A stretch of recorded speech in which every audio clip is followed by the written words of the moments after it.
السلام علیکم ورحمۃ اللہ۔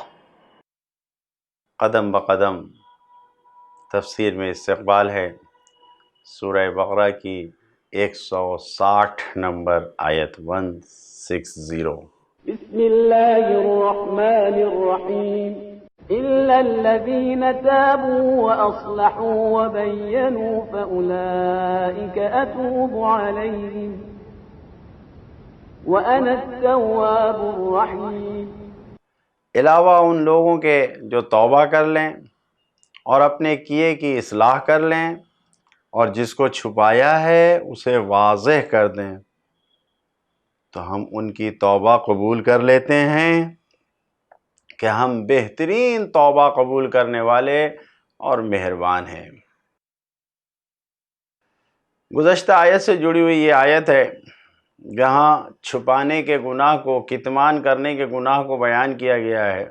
کتنا بڑا گناہ ہے حق اور حقیقت اور حقائق کو چھپانا۔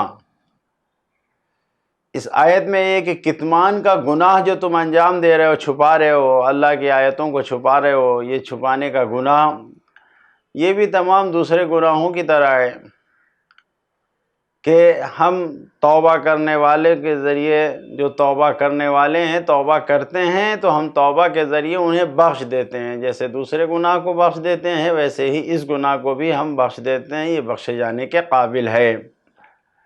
لیکن حقیقی توبہ کیا ہے؟ واقعی توبہ کیا ہے؟ دل سے جس توبہ کو مطالبہ کیا گیا وہ توبہ کیا ہے، اسے سمجھنا ہوگا۔ اس جگہ توبہ کے ساتھ اس آیت میں اصلاح اور اظہار دونوں کا استعمال ہوا ہے، اظہار بھی اور اصلاح کا بھی، دونوں کا ذکر یہ بتا رہا ہے کہ توبہ صرف الفاظ اور خیالات کا نام نہیں ہے۔ توبہ کے لیے غلطی کی اصلاح اور جس حقیقت کو چھپایا ہے، کتمان کیا ہے، اس کا اظہار کرنا واجب ہے، ضروری ہے۔ اور اسی لیے روایات میں وارد ہوا ہے کہ توبہ ماضی پر ندامت، حال کی اصلاح اور مستقبل کے ارادہ خیر کا نام ہے۔ کیا بہترین تعبیر روایتوں میں آئی ہے۔ ماضی پر شرمندہ ہوئیے، جو کیا ہے، جو گزر گیا اس پہ شرمندہ ہونا، موجودہ حالت جو ہے اس کو اصلاح کرنا ہے، حال کی اصلاح، اور مستقبل جو آنے والا وقت ہے اس میں صرف اور صرف خیر کا ارادہ کرنا ہے۔ روزانہ صفائی کرنے کے بعد، شیو کرنے کے بعد منہ پر تماچے مارنا، یا اللہ توبہ یا اللہ توبہ کہنا، یہ توبہ نہیں ہے، یہ در حقیقت رحمت الہی کا تماچا ہے کہ تم نے اپنے الہی رحمت کو اپنے آپ سے موڑ لیا۔ حقیقی توبہ یہ نہیں ہے۔ جو شخص نماز سے غافل ہے، نمازوں کو چھوڑ دیتا ہے، اس کے لیے توبہ کیا ہے؟ اس کا توبہ یہ ہے کہ وہ نمازوں کو ادا کرے، جو نماز چھوٹی ہے اس کی قضا کرے، یہ حقیقی توبہ ہے۔ جو شخص کسی کے مال کو نقصان پہنچا رہا ہے، کسی کا مال لوٹ لیا، برباد کر دیا، توڑ دیا، غائب کر دیا، جیسے بھی مال کا نقصان پہنچایا ہے، اس کا توبہ کیا ہے؟ اس مال کی بھرپائی کریں، اس مال کا جبران، ہرجانہ ادا کریں، جتنا مال کا نقصان کیا ہے اسے لے جا کے دیں مالک کو، تو یہ حقیقی توبہ ہے۔ انسان کو یہی غور کرنا ہے۔ اگر کسی نے علمی خیانت کیا، علمی میدان میں کوئی غلطی اور کوتاہی کیا اور حقیقت کو چھپایا، دنیا علم سے خیانت کیا ہے، تو اس نے نسلوں کے ساتھ دھوکہ کیا ہے۔ اس کا توبہ صرف یہی ہے کہ حقیقت کو اجاگر کریں، جو علمی خیانت کیا ہے اس کی بھرپائی کریں، جو چیز چھپائی ہے اسے جا کے بیان کریں، اور جو لوگ اس کے ذریعے سے گمراہ ہوئے ہیں ان کی اصلاح کریں، معافی طلب کریں۔ یہ علمی خیانت ہے، تو علمی خیانت کا توبہ اس کو اصلاح کر کے ہے، تو ہر چیز کا توبہ اس کے حساب سے ہے۔ بہرحال اللہ توبہ کرنے والوں کی توبہ کو بہت زیادہ قبول کرنے والا ہے۔ اگر یہ کہا جا رہا ہے ان علیک لعنتی، اللہ تعالیٰ نے شیطان سے کہا ہے کہ تجھ پر میری لعنت ہے، تو پھر بات کی آیت میں یہ بھی ہے کہ علیہم لعنت اللہ، کتمان کرنے والوں اور چھپانے والوں پر بھی اللہ کی لعنت ہے۔ یعنی اللہ نے اپنی لعنت کا حقدار شیطان کو جس طریقے سے قرار دیا ہے، ویسے ہی حقیقتوں کو چھپانے والوں کا بھی انجام بتایا ہے۔ دونوں ایک ہی ساتھ ہیں، ایک ہی ردیف اور ایک ہی لائن میں ہیں، الگ الگ نہیں ہے۔ جو حقیقتوں کو چھپائے گا اور جو شیطان ہے، دونوں کو ایک ساتھ کے دونوں پر خدا کی لعنت ہے، دونوں خدا کی لعنت برابر کے مجرم ہیں، شریک ہیں، لعنت کے حقدار ہیں۔ جو پیغامات ہیں ان بیانات کی روشنی میں اس آیت سے جو مل رہے ہیں، پہلا پیغام یہی ہے، اللہ تعالی خطا کرنے والوں اور غلطی کا احساس کرنے والوں کے لیے توبہ کا دروازہ اللہ نے ہمیشہ کے لیے کھول رکھا ہے، ہمیشہ ہمیشہ کے لیے دروازہ کھلا ہوا ہے۔ کیسی بھی خطا اور گناہ ہو، ہر شرط میں توبہ کے ذریعے سے انسان اللہ سے قریب ہو سکتا ہے، توبہ کر کے خدا کی جو لعنت کا حقدار بنا تھا پھر رحمت کا حقدار بن سکتا ہے۔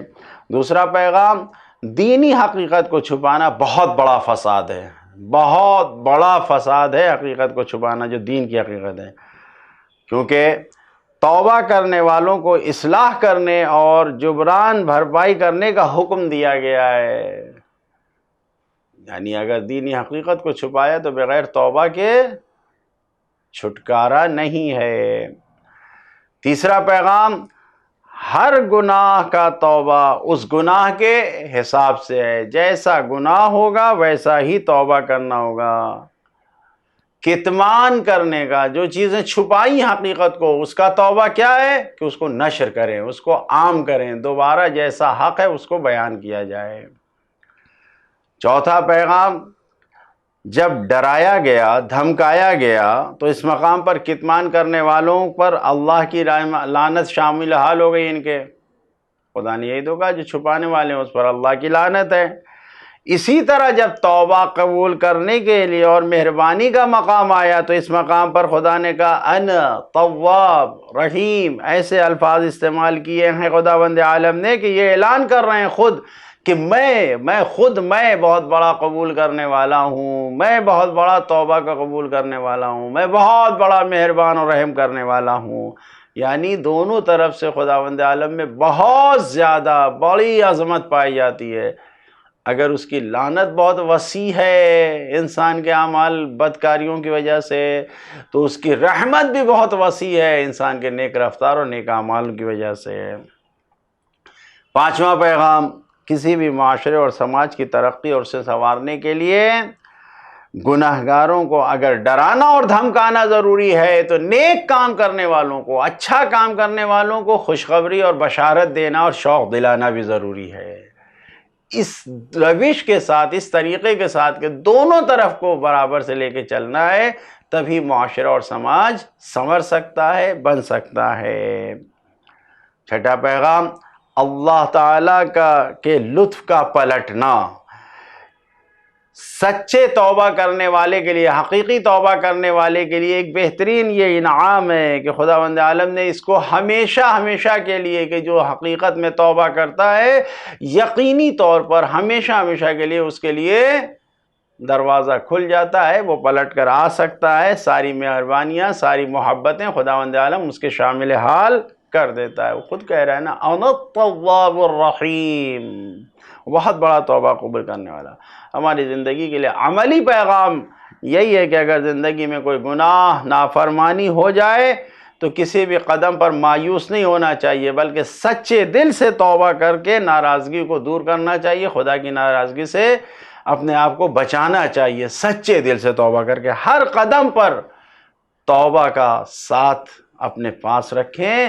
توبہ کے ذریعے سے انسان کبھی بھی اللہ کی رحمت کے ذریعے رحمت سے دور نہیں ہوگا۔ خود کی اصلاح کریں اور رحمت الہی میں شامل ہو جائیں۔ خدایت اس سے دعا کرتے ہیں کہ ہم کو ہمیشہ اپنی رحمتوں کے سائے میں برقرار فرما۔ السلام علیکم ورحمۃ اللہ وبرکاتہ۔